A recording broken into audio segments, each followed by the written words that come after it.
ആഗോളതലത്തിൽ നിക്ഷേപ സാധ്യതകൾ തുറന്ന പ്രഥമ വിഴിഞ്ഞം കോൺക്ലേവിന് തിരുവനന്തപുരത്ത് സമാപനം. തുറമുഖാനുബന്ധ സംരംഭങ്ങൾക്ക് പൂർണ്ണ പിന്തുണ സംസ്ഥാന സർക്കാർ കോൺക്ലേവിൽ ഉറപ്പു നൽകി. വ്യവസായ സൗഹൃദ സംസ്ഥാനമായി മാറിയ കേരളത്തിന് വിപുലമായ സാധ്യതകളാണ് വിഴിഞ്ഞം തുറമുഖം തുറക്കുന്നത്.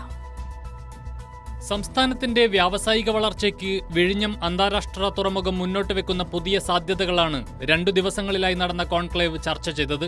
വിദേശ രാജ്യങ്ങളിൽ നിന്നടക്കം 300 പ്രതിനിധികൾ കോൺക്ലേവിന്റെ ഭാഗമായി. ചരക്ക് ഗതാഗത മേഖലയിൽ ആഗോളതലത്തിലെ മുൻനിര കമ്പനികളായ Mediterranean shipping company, Maersk, Medlog, Sharaf group എന്നിവയുടെ പ്രതിനിധികളും ദ്വിദിന കോൺക്ലേവിൽ പങ്കാളികളായി. തുറമുഖ അനുബന്ധ സംരംഭങ്ങൾക്കും നിക്ഷേപങ്ങൾക്കും സംസ്ഥാന സർക്കാർ പൂർണ്ണ പിന്തുണ നൽകുമെന്ന് മന്ത്രി പി രാജീവ് കോൺക്ലേവിൽ ഉറപ്പു നൽകി. What is the most potential of this state?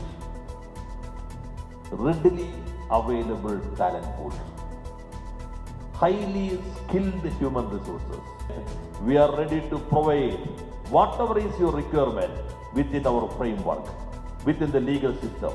If any sessions, any rules are hurdle for your activities, if it is genuine, the government is ready to change it. വിഴിഞ്ഞം തുറമുഖവുമായി ബന്ധപ്പെട്ട് സംസ്ഥാന സർക്കാരിന്റെ പിന്തുണ അദാനി വിഴിഞ്ഞം പോർട്ട് സിഇഒ പ്രദീപ് ജയരാമൻ ചൂണ്ടിക്കാട്ടി. And Mr. Karunadani said that it will take 12 months. You put all the resources that is needed, and if you can do it in 6 months, it is going to be a big success. We did it in 3 months. And that is tremendous support from everybody. So there is no breakage, no issues.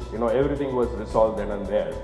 Let it be anything that we need from the government in terms of permission, both state as well as from an immigration, from customs perspective. സമാപന സമ്മേളനത്തിൽ മന്ത്രിമാരായ വി.എൻ. Vasavan, V. Sivankutty തുടങ്ങിയവർ പങ്കെടുത്തു. കേരളം എത്രത്തോളം നിക്ഷേപ സൗഹൃദ സംസ്ഥാനമായി മാറി എന്നതിന്റെ തെളിവായിരുന്നു കോൺക്ലേവിലെ പങ്കാളിത്തം.